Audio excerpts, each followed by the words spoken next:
안녕하세요. 긍정쌤주입니다. 한 분께서 댓글로 이렇게 말씀하셨어요. 가끔 아이한테 욱할 때가 있는데 어떻게 하면 좋겠냐 이렇게 고민 물어보셨는데요. 여기에 대해 오늘 좀 이야기 드려보도록 할게요.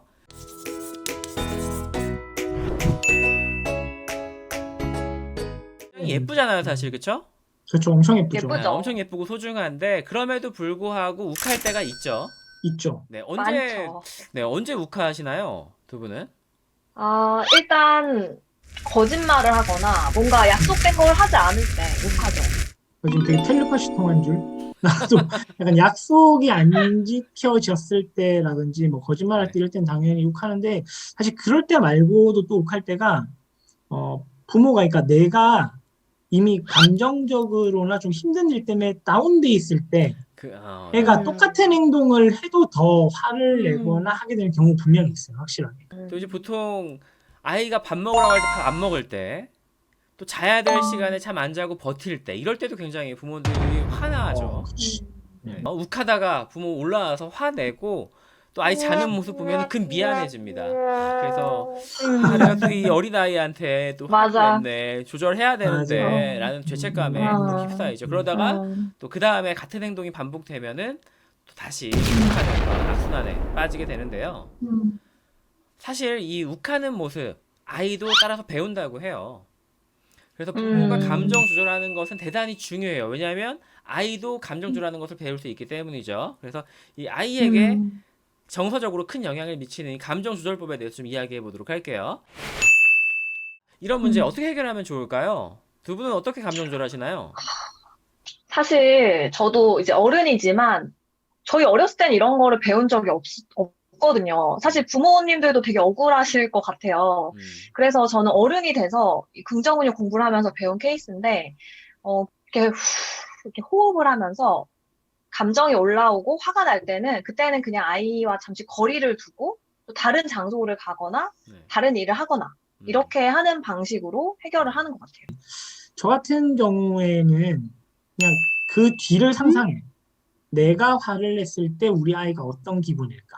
아이는 나하고 다르게 얼마나 상처를 받을까? 사실 대부분이 음, 거기까지 생각을 못하니까 화를 내신다고 저는 보거든요. 근데 거기까지 음, 생각이 미치면 화를 내기가 쉽지 않아요. 왜냐면 우리 아이가 상처받는 걸 원하는 부모는 아무도 없거든요. 저 같은 경우는 이렇게 말씀드리고 싶어요. 사실 책에도 나오는 이야기인데 화장실을 활용해라. 어떤 얘기냐면 어, 화가 음, 나잖아요. 아이가 무슨 욱할 마음이 좀 들어요. 올라와요. 내가 화를 낼 것 같으면 화장실로 가는 거예요. 그런 다음에 아까 쓸셈하고 약간 비슷해요. 긍정적 타임아웃이라고 하죠. 나의 마음을 조절할 수 있는 시간을 변기에 앉아서 음. 갖는 거예요. 앉아서 심호흡을 아, 한다든지 아니면 어, 어, 화장실에 책을 한 권 갖다 놓는 거죠. 이런 상황을 상상하고 거기서 잠시 책을 읽는 음, 거예요. 그러면서 근데 저도 그런 음, 공간인데 뭐 사실 꼭 변기 아니어도 되는 거잖아요, 변기 그거. 아니어도 되는데 화장실이 제일 음, 간편하고 좋다고 얘기를 합니다. 근데 이때 중요한 게 그래요? 있어요, 음, 사실. 제일 중요한 건 뭐냐면 갑자기 그냥 생뚱맞게 화장실로 갈 수는 없잖아요. 그러니까 음, 음, 아이한테 부모가 화냈음을 알려야 돼요. 알린다는 것이 음, 화내면서 알리는 것이 아니라 이런 거죠. 아빠, 지금 조금 사실 화가 나. 조금 이따가 얘기하자. 음, 라고 이렇게 음, 차분하게 이야기를 한 다음에 화장실로 가서 좀 마음을 조절하는 모습을 보여주는 거예요. 아이가 우리 부모님이 나한테 직접적으로 이렇게 뭐 폭언을 하거나 이러지 음, 않고 화장실에 음, 들어가서 스스로 이렇게 마음을 좀 다독이는구나를 보여주는 거예요. 모델링이라고 하죠, 이것을. 이것을 보여주면 아이도 화가 났을 때 뭐 이런 같은 방식으로 표현하지 않고 스스로 조절하는 모습을 보여줄 것이다. 라는 믿음이 깔려 있다는 거죠. 이게. 저 호중쌤이 말한 것 중에 되게 놓치면 안 되는 포인트 중에 하나가 처음에 부모님들이 아이한테 화가 나면 그거를 좀 숨기려고 많이 하시더라고요. 음, 내가 이런 모습 보이는 게 혹시 우리 아이한테 나쁜 영향 가지 않을까? 아이한테 화내는 모습 보이면 안 된다던데 라는 거에 너무 이렇게 꽂혀 있으셔서 말을 안 하고 어딘가로 가시거나 이런 경우가 되게 많아요. 그런데 좀 이런 음. 호중쌤의 그런 긍정 훈육의 이론은 좀 그런 부분에서 좀 포인트가 있어서 그 부분을 꼭 기억해 주시면 좋겠어요. 화장실에만 있을 순 없잖아요. 불편하고 그렇죠. 아이의 또 잘못된 부분에 대해서는 표현을 해야 되잖아요.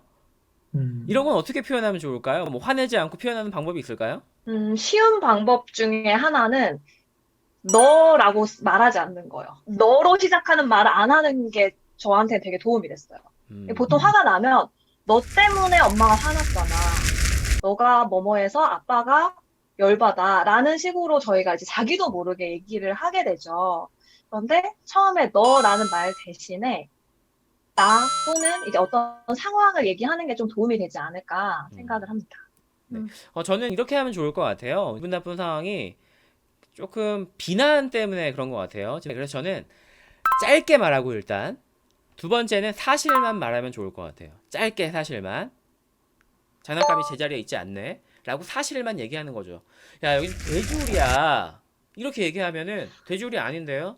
라고 괜한 사실 아니야, 논쟁으로 사실. 이렇게 휘말릴 가능성이 있기 때문에 그러면 어떨까라는 또 생각도 해봤어요.